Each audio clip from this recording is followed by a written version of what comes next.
बड़ी खबर ये है कि भाजपा के लिए सबसे बड़ी खतरे की घंटी है। नंबर 2 पर समाजवादी के लिए है। अभी भी भाजपा, चूंकि भाजपा में क्या हो रहा है, भाजपा के कार्यकर्ता बहुत निराशा के जीवन में है इस समय। हमारे तो कई मित्र हैं, कई लोग हैं, काफी निराश। उनसे कोई काम अगर पूछो करो कहने के लिए तो हाथ खड़े कर देते हैं। ऐसा माननीय मुख्यमंत्री जी हर 15-20 दिन पे 1 महीने में आते रहते हैं।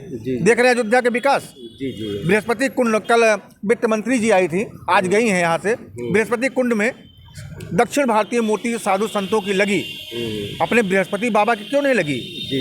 जिनके नाम पे कुंड, उनकी मूर्ति कहीं लगी नहीं लगी। तो ये सब आक्रोश है, मैं कल से झेल देख रहा हूँ उसको। नमस्कार, अयोध्या दर्पण में आपका स्वागत है। राजनीतिक फलक पर नेपथ्य में जा चुकी बहुजन समाज पार्टी बीएसपी ने आज फिर धमाकेदार एंट्री की है, जो करीब 10-12 सालों से ऐसा लग रहा था कि मिट चुकी है बीएसपी। लेकिन एक महारैली करके लखनऊ में उसने संदेश दे दिया है कि अभी हम जिंदा हैं, हमको कम करके ना आका जाए।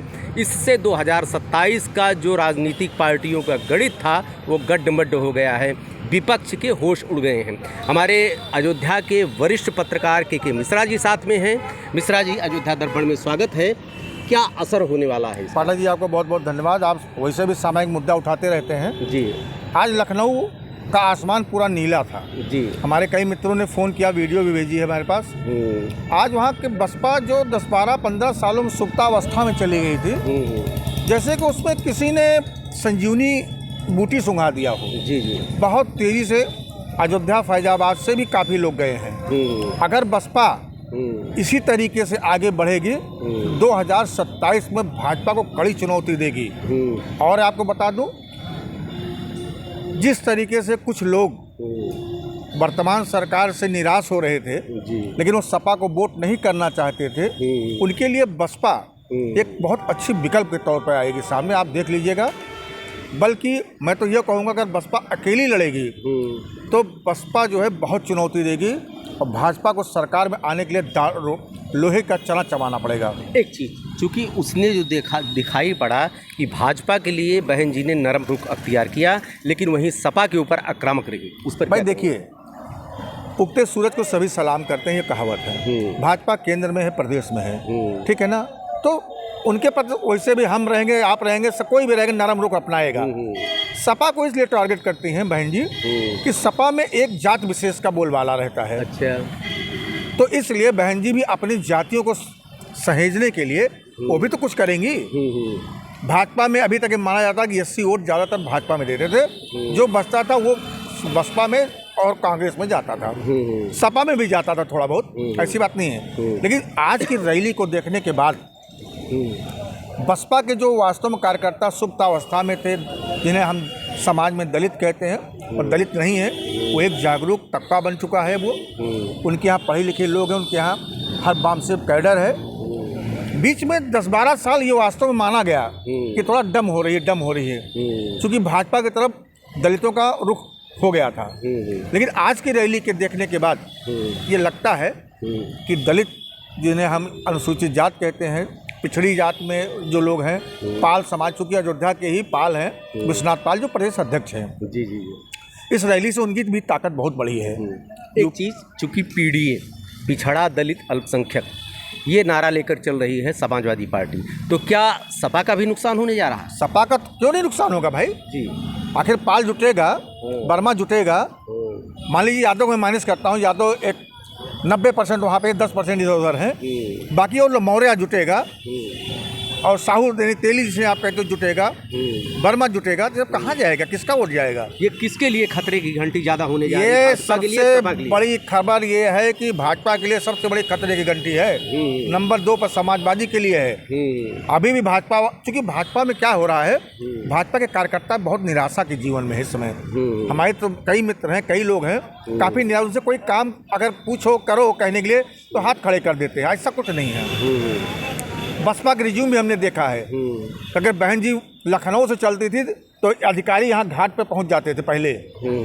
अब क्या है, यहाँ माननीय मुख्यमंत्री जी हर 15-20 दिन पे 1 महीने में आते रहते हैं। देख रहे हैं अयोध्या के विकास। बृहस्पति कुंड, कल वित्त मंत्री जी आई थी, आज गई हैं यहाँ से। बृहस्पति कुंड में दक्षिण भारतीय मूर्ति साधु संतों की लगी, अपने बृहस्पति बाबा की क्यों नहीं लगी? जी जी जी, जिनके नाम पे कुंड उनकी मूर्ति कहीं लगी नहीं लगी। तो ये सब आक्रोश है। मैं कल से झेल देख रहा हूँ उसको, लेकिन मैं क्यों कहूँ, मुझसे क्या लेना देना है? जब भाजपा वाले, संघ वाले, बीप वाले तो खुदे नहीं सोच रहे हैं तो मैं क्या कर सकता हूँ? मोहम्मद आजम खां, अभी एक दिन पहले एपिसोड चल रहा था, कल परसों, मोहम्मद आजम खां को मनाने चले गए अखिलेश यादव जी। कल आज रैली थी, कल गए थे, वो कितना असर डालने वाले हैं? देखिए, आजम खान कहीं जाए वाएंगे नहीं। जन्म बेकासी मरद के मगहर, ठीक है ना।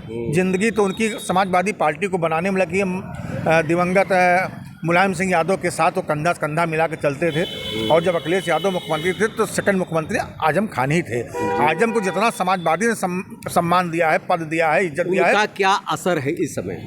असर कहीं कुछ नहीं, असर किसी वो का नहीं लग रहा, कुछ नहीं असर है। लेकिन अखिलेश की मजबूरी, एक चाचा को उम्र भी है, 77 साल, बिल्कुल उम्र भी है। एक उम्र का एक पड़ाव होता है, एक समय भी होता है। अब आजम उनसे कई गुना अच्छे नेता इसमें अल्पसंख्यक में आ गए हैं। कई लोग आ गए हैं उनसे, अल्पसंख्यक में अच्छे नेता आ गए हैं। एक तो भ्रष्टाचार का आरोप, 22-24 महीने जेल में रह के आए हैं। बता रहे थे 6 बाई 12 या 10 बाई की कोठरी उनको मिली थी। कौन विश्वास करेगा? जी जी। तो राजनीति रूप से जब वो प्रभावित नहीं कर रहे हैं, तब समाजवादी पार्टी के उनके पीछे। देखिए, समाजवादी पार्टी ये सोचती है कि हम, आजम जी संस्थापक सदस्य रहे हैं। मुसलमानों में एक संदेश तो जा ही रहा था कि ये मिलने नहीं जा रहे थे, ये कुछ नहीं कर रहे थे, मदद नहीं कर रहे थे। तो एक संदेश को उन्होंने मिटाने के लिए, देखिए राजनीति में कब क्या हो जाए, मैं कुछ, जैसे बहन जी आज बोल रही हैं मैं अकेले चुनाव लड़ूंगी, कल को हो सकता है भाजपा से, कांग्रेस से, सपा से किसी भी अलायंस कर सकते हैं। तो राजनीति में कहीं कुछ अस्थाई नहीं होता है। जो अस्थाई क्या दुश्मनी करता, कार्यकर्ता लोग अस्थाई दुश्मनी करते हैं, ऊपर दुश्मनी नहीं होती। पाठक जी, हम तो कहीं देखते, मैं तो गाँव से शहर में दोनों कम्बों में हूँ, मैं देखता हूँ बड़े नेता सब एक प्याले चाय पीते हैं, कार्यकर्ता वहाँ चौराहे में मार करते हैं। कार्यकर्ताओं को समझना होगा कौन अपना है कौन पराया है। क्या पीडीए में से जो ए था दलित बीच वाला डी निकल गया, खाली पीए बचा है? ऐसा है, पहले दलित था भी नहीं बहुत ज़्यादा, ठीक है ना भैया, बहुत दलित नहीं था। कि जो लोकसभा में 30-35 सीटें आई हैं अखिलेश जी की, ये भाजपा के प्रति आक्रोश था, ये सपा का वोट नहीं है। अभी चुनाव हो जाए, अभी देखिए अखिलेश यादव बहुत अच्छे हैं, मैं फिर बार बार कहता हूँ, लेकिन जैसे वो उनकी सत्ता आती है, उनके लोग नंगा नाच करते हैं, थाना पुलिस कचहरी से लेकर के, उनको अंकुश नहीं लगा पाते हैं, आदेशे में नाच करने लगते हैं। समझा? आज भाजपा के नेता की हैसियत नहीं, किसी थानेदार को सीधे फोन करके फलाने गाड़ी छोड़ दो। जी जी, ये है। इससे भाजपा में भी, इसका भाजपा नुकसान भी कर रहा है। भाई नेताओं को सुनी नहीं जा रही है। अधिकारी को सेट कीजिए, अपना काम कीजिए। अधिकारी यहाँ मेन है पूरे प्रदेश में। बार बार उनके लोग चुप्पे से कहते भैया नाम मत छापिएगा, अधिकारी से त्रस्त है। जी जी जी।